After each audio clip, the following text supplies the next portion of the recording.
Terri Beatley. Terri Beatley is the president of the Hosea Initiative. It's an educational 501c3 formed after her 2009 interview of Dr. Bernard Nathanson. She promised to arm Americans with the truth of how he deceived America with the lie that abortion is health care. To help fulfill this promise, she authored, "What If We Were Wrong? It's Keeping My Promise to America's Abortion King." Terri, in partnership with Dr. Nathanson Estate, has an exclusive movie rights to all his writings and life story, which plans for a future film. Terri is a talk show host of What If We've Been Wrong, a broadcast on AmericaOutloud.com. Terri is a contributing writer for several national print publications and has been interviewed on countless radio and podcast programs. Terri is a 2015 Worldview graduate of Chuck Colson's Fellows Program, former Virginia coordinator for parentalsright.org, a former investment broker of 14 years, and a former homeschool mother of 2 daughters. Terri and her husband, Kenny Beatley, have been married for 33 years, and it is my privilege to introduce to you Terri Beatley. Hello, Alan Parker and the Justice Foundation, the Moral Outcry, and all of America. I had no idea when I signed up for this to speak to the Justice Foundation to share my story that I might actually be talking to all of America. So I think God has his hand on this special evening because of the coronavirus, having to go virtual and then sharing this on social media. But I have great expectations in what God's going to do. And it's because of all the signers of the Moral Outcry petition.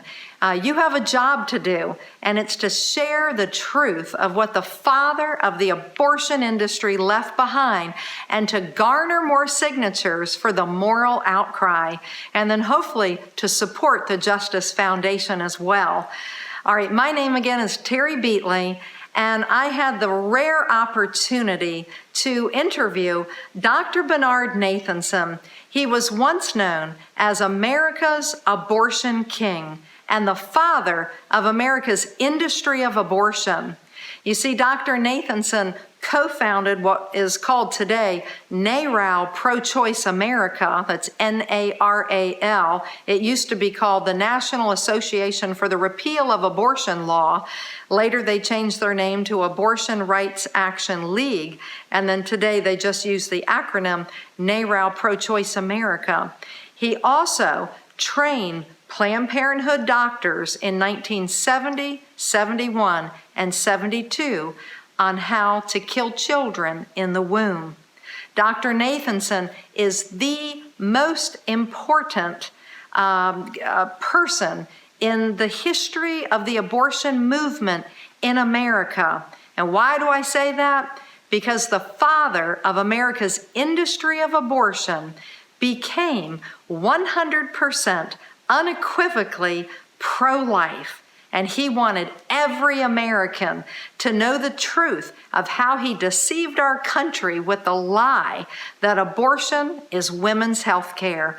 And I had the opportunity to sit with him when he was 83 years old, terminally ill with cancer in Manhattan, New York. I spent 1 hour sitting beside him in a rather unexpected interview. And the father of America's industry of abortion passed the keys, if you will, to me to teach America the strategy of how he deceived our country. This interview happened because for a number of years I had been researching the history of how America had embraced the worldview of Planned Parenthood's founder, Margaret Sanger. Margaret Sanger believed in sexual promiscuity, she believed in controlling births, and then she believed in eugenics, what she believed, purifying the world of races of people that she deemed less desirable. And it had baffled me on how we had embraced this crazy worldview of Margaret Sanger and sent her organization billions billions of our hard-earned tax money to support her religion, her worldview of this sexual promiscuity, eugenics, and controlling births. Well, in so doing this, I began sharing this information out in the church community. And this goes back 10 years ago. And I was invited to a church in Virginia, which is my home state, and a predominantly African-American, black church. And I was sharing all about Margaret Sanger's racist population control plan that she called the Negro Project, which was to reduce the black population in America. She called it that back in 1939. The response of this church, the people, was so encouraging, was so affirming. They told me, don't stop teaching, keep doing what you're doing. We didn't know anything about this. And they said, just never stop. Well, that was in June of 2009. And I was confused because I thought, I don't know what to do with all this information and these kind of crazy experiences of crossing the racial divide with the life issue, uniting people, crossing the political divide. I had people telling me that they would never again vote for a pro-abortion candidate ever again. And so in November of 2009, the church I was a part of then was having a 24-hour prayer vigil. And I signed up for the first hour. I was in there by myself, and I was fervently asking the Lord, what do you want me to do with this head full of information and these amazing experiences? And I was begging God to give me an answer because I didn't know what I was supposed to do. And all I could hear was go interview Dr. Bernard Nathanson. And I didn't just hear it once, it was a couple different times. And when I sat back and I said, God, why would Dr. Nathanson, the father of America's industry of abortion, say yes to my request for an interview? It was just silent. So I knew I was supposed to try. So I ended up writing a short little letter. I found the number and I called up there. And his wife said, Terri, my husband's 83 years old, terminally ill. He's not granted an interview in well over a year. And she's the one who said, write a letter, fax it up here, and I'll present it to my husband. Let's see what he says. And so that's when I wrote the letter. And to my surprise, she called me back a few days later and she said, Terri, my husband said yes. Can you fly up here on December 1st? 2009. So this has literally been a 10-year journey, but it's a 10-year journey in trusting God, in seeing his hand and moving all this forward for such a time as this, to crush the abortion industry once and for all with the truth that Dr. Nathanson left behind.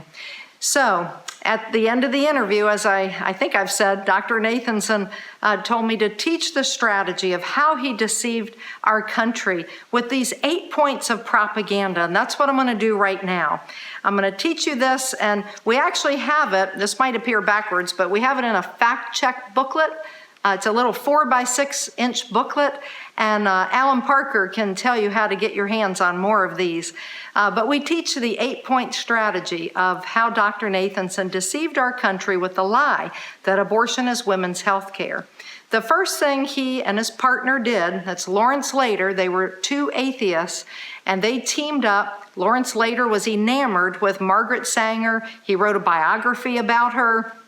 And then he knew he needed a doctor to be the medical face of the pro-abortion movement. And when he met Dr. Nathanson, he knew he would be the perfect doctor because he was an OBGYN, medical doctor. So then they hired a public relations firm for $7,500, and that firm gave them really good guidance in how to prick the heart of Americans and our consciousness and our willingness to help other people and our compassionate side of us. So this is what they did. Number one, they framed the debate, and they framed it around choice. Okay, it's a woman's right to choose. Americans love choice. Just think about how many tennis shoes you go and see. We don't have one choice of tennis shoes like they probably have down in communist Cuba. We go and we have like 85 different choices. Americans love choices. But they never said it was the woman's right to kill her baby. It was always just keep it on choice. Woman's right to choose. Number two, they crafted the slogans. They came up with some really sneaky slogans. My body, my choice. Every baby, a wanted baby. Things like that. And they would then repeat these over and over and over. So repetition was a third way of confusing and manipulating the public. Another way was to use the complicit media. Dr. Nathanson was an OBGYN, and when he would call together a press conference, most of the reporters were young women, most had graduated from secular universities, and most were so tired of being opposed to the Vietnam War, it felt really good to be for something, for decriminalizing abortion or legalizing it, using the words that they like to use. Well, Dr. Nathanson, having that OBGYN MD behind his name, he could tell these young reporters almost anything and they would believe it. Well, what would he tell them? He would tell them false facts, meaning lies. He would tell these young reporters that 1 million women a year are having back alley abortions. 1 million women a year. And anywhere from 5,000 to 10,000 women a year are dying due to complications to illegal abortion. All those numbers were false. The real number of illegal abortions in America in late 1969, 70, 71 was about 99,000. And there were not 5,000 to 10,000 women a year dying. The real number was on the high side, around 200 or so. On the low side, single digits. But there were not 5,000 to 10,000 women a year dying. That was one of the bald-faced lies to get us to empathize and to be swayed. And then the other thing he would tell the media is false statistics. So when I sat with Dr. Nathanson, I said, Dr. Nathanson, where did you get that 60% number? And he said, Terri, I pulled it out of thin air. And he said, the PR firm told them that they need to be above 50%. If you're going to quote a statistic, you're not going to get anywhere saying 3% or 5%. He would tell America, the media, 60% of Americans want abortion on demand legalized. The real number was 1/2 of 1%. 1/2 of 1%. It's just staggering, their audacity. And then he would justify decriminalizing abortion. He would say, look, the women who are going to have abortions, they're just going to do it anyway. So we just need to get it legalized so it's safer and cleaner and whatever. And but the problem is, it became the self-fulfilling lie.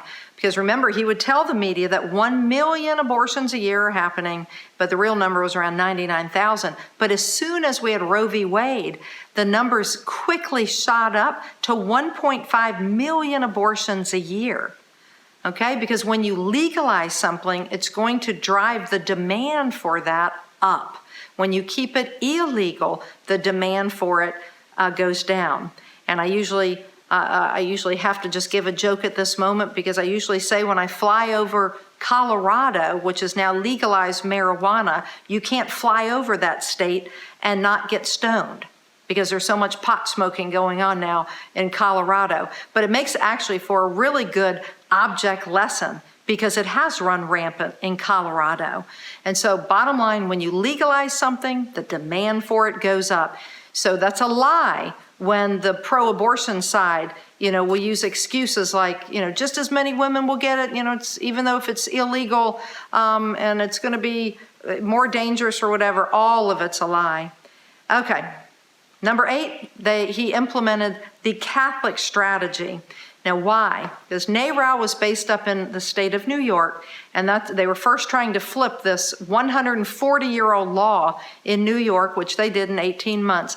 But there are so many voting Catholics there, and they knew they had to contend with the Catholic Church, which had never, ever, ever wavered in over 1900 years, going back even to the early church fathers. Most of them wrote about the intrinsic evil of abortion. So the Catholic Church had never wavered and has always been outspoken, as it still is today. But they had to figure out a way to be able to pivot enough Catholics to vote for pro-abortion candidates. So Dr. Nathanson, he wrote about this. He literally wrote that they had to figure out a way to separate Catholics' religious conviction from their legislative judgment. So they implemented a 4-part tactical plan called the Catholic Strategy, and the acronym for it is BESS. B for blame. They would blame the Pope, the cardinals, the bishops, any local priests, anytime a woman died of complications of an illegal abortion. It was all the men's fault. They don't understand women and families and children and all this and whatever. So they always would blame. They blamed the Catholic Church. The second one is they would emphasize any Catholic politician anytime that person was softening his or her position on the abortion issue. They would emphasize that person in the media. Didn't matter if they were Republican, Democrat, or independent, as long as they were Catholic and they were softening their position on abortion. They would get that's a third part. They would get the support then of NARAL. So NARAL would support that candidate or that incumbent during a political campaign. If that person, and again, political party didn't make any difference, as long as that person was going to be for abortion, or if that person was softening his stance on abortion, NARAL would pamphleteer, they would knock doors, whatever you could do back then, make phone calls in support of the Catholic pro-abort position. Fourth, they implemented the straddle. Most of you probably already know that when I explain this, but most people don't know it was literally part of a methodical, stealthy, effective, deadly plan to pivot enough Catholic voters to support Catholic candidates. So they knew they wouldn't be able to get all the Catholics, openly supporting abortion, as there are today, sadly, but they knew there would still be this huge swath of Catholics who would be obedient to the Catholic magisterium, and they would not be for abortion. But they needed them to go vote for pro-aborts. So what they did was they would say, Mr. and Mrs. Catholic, we know you're personally against abortion or abhorrent toward abortion, but every woman deserves the right to choose and to make that decision with her doctor. They called it the Catholic Straddle, like straddling both sides of the fence. And that is why, my friends, today there are so many Catholics, because you just scratch your head and you say, why is this happening, who will support Catholic pro-abortion candidates. It's because they've been deceived. And so those 4 parts, the Catholic strategy with the other 7 parts, you put all that together, that was the strategy that NARAL implemented to be able to pivot enough people over to support Catholic candidates so they could continue to get their victory. So Dr. Nathanson wanted me to teach you that. And the other thing, though, that I want to bless you with is this. I've told you what he told you to tell, what he told me to tell America for you to go spread, to love one another. Abortion is not love. Stop the killing. The world needs more love, and I'm all about love now. That's what the father of America's industry of abortion said. But now I want to share this last little blessing, and it's this. Dr. Nathanson, when he became 100% pro-life, and that includes even life of the mother, because he recognized as early as 1979 that if the woman's life is in danger, by all means go in and remove the baby, but with the intention of saving the baby's life, not killing the baby. So he wrote about that in his book called Aborting America. And so After he was pro-life, but yet he was an atheist, he was having nightmares. He was going through such trauma, knowing that millions and millions and millions of babies had lost their lives. And by the time I met him, we were up to 52 million babies. And of course, now we're at 62 million. So Dr. Nathanson's path crossed with a Catholic priest in 1990. And for the next 6 years, Dr. Nathanson would visit with the priest, because you got to keep in mind, Dr. Nathanson contemplated suicide from probably the mid-'80s up until the time of meeting this priest. And so for 5-6 years, the priest and Dr. Nathanson would read the great classics. They read the Bible. They read the Catholic Catechism together.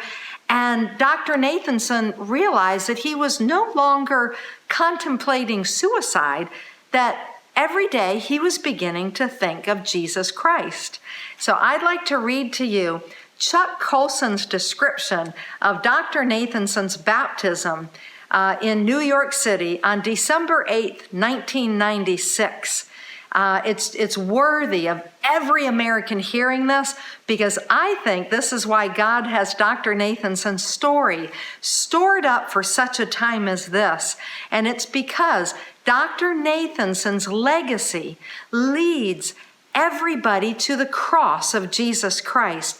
All the millions of people who might today be filled with shame or guilt, that's what Dr. Nathanson was filled with after he came to grips with what he had done. But he didn't know what to do with it. But Jesus did. And through a series of events, Dr. Nathanson became a child of God. So here's Chuck Colson's description. He said, "This week I saw fresh and powerful evidence that the Savior born 2,000 years ago in a stable continues to transform the world.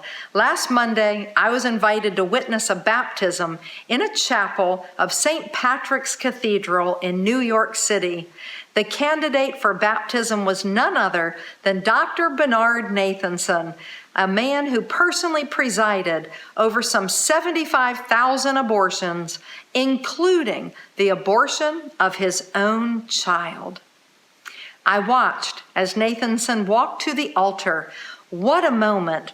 Just like the first century, a Jewish convert coming forward into the catacombs to meet Christ. And his sponsor was Joan Andrews. Ironies abound. Joan is one of the pro-life movement's most outspoken warriors, a woman who spent 5 years in prison for her pro-life activities. It was a sight that burned into my consciousness because just above Cardinal O'Connor was a cross. I looked at the cross and I realized again that what the gospel teaches is true. In Christ is the victory. He has overcome the world, and the gates of hell cannot prevail against his church. And this is the way that the abortion war will be won, through Jesus Christ changing hearts one by one. No amount of political force, no amount of government, no laws, and no army of Planned Parenthood workers can ever stop that. It is the one thing that is absolutely invincible. That simple baptism, held without fanfare in the basement of a great cathedral, is a reminder that a holy baby born in a stable 20 centuries ago defies the wisdom of man.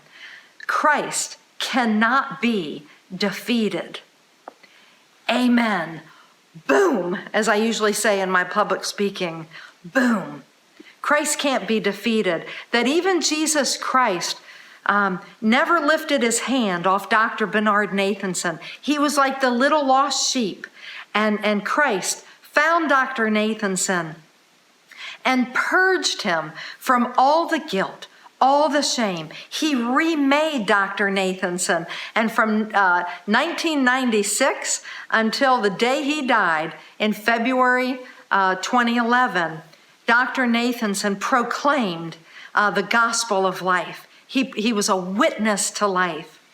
So I think my time is about up, and I do want to encourage every single family watching this video. I do encourage you to go to abortionking.com and get my book. It's called What If We've Been Wrong? Keeping My Promise to America's Abortion King. You can get it at abortionking.com. And I ask you to get it there and not Amazon, because Amazon takes 50% of the profits. If you get it from abortionking.com, I'm able to give a certain percentage of the profits to the Justice Foundation and the Moral Outcry. That opportunity's not there if you get it from Amazon, because so much of the profits are gone. So abortionking.com. And America, God is using the coronavirus to reawaken a culture of life in this country once again. If we're flipping out about the coronavirus, which sadly has killed people in this country, we must open our eyes and hear the silent screams from the womb that are happening every day across this country in the form of abortion. So I believe we will return to a culture of life. We will re-embrace a culture of life ethic in this country again. Sign that petition, share that petition, and keep sharing it. Because instead of having about 300,000 signatures on it, we need 30 million. And we know it's possible. We know the people are out there. And the legacy of Dr. Bernard Nathanson will gather the 30 million signatures. All right, America, let's go do it. And Alan Parker, thank you. Thank you, the Justice Foundation and the Moral Outcry, for inviting me to be your keynote speaker for tonight. Thank you, and God bless. Thank you, Terri. Thank you for giving us so much information and inspiration. Thank you very, very, very much. Tonight, I have a special privilege to award the Defender of Life Award on behalf of the Justice Foundation to Terri Beatley. Terri's not here tonight, or I would normally have her pull out the sword, but this is a replica of the William Wallace Braveheart sword. And you know from what you heard about Terri and what she's doing, she has a brave heart. She's doing great pro-life work. And so, Terri, we're going to we'll mail it to you as soon as life kind of gets back to normal, and we'll get this to you. It's one of these things you have great difficulty getting on an airplane with you also. So even if you were here, we'd have to mail it back to you. Now, she told us about the book. I do want to just mention to you and encourage you, it's a great book. A lot of the information and more that she told us about is in the book called What If We Were Wrong? She gave you the site. It's on the screen. It's on the screen probably right now while I'm talking. But get that book, and then you have to purchase that book. We also have what's called Who is America's Abortion King? A little fact book. Not too long, but has the most important highlights of the book and what you heard tonight. And we also have a book called Marxist Feminist Ruined Women's Lives. And if you would like one of these books, we have about 200 of each for the first 200 people who email us at info@txjf.org. Go on our website, contact us. The first 200 who give us your actual physical address so we can mail it to you, we'll send you those. And we thank you all for supporting the Justice Foundation tonight. It's just a little thank you for anybody who wants one. And so we're very, very excited about that.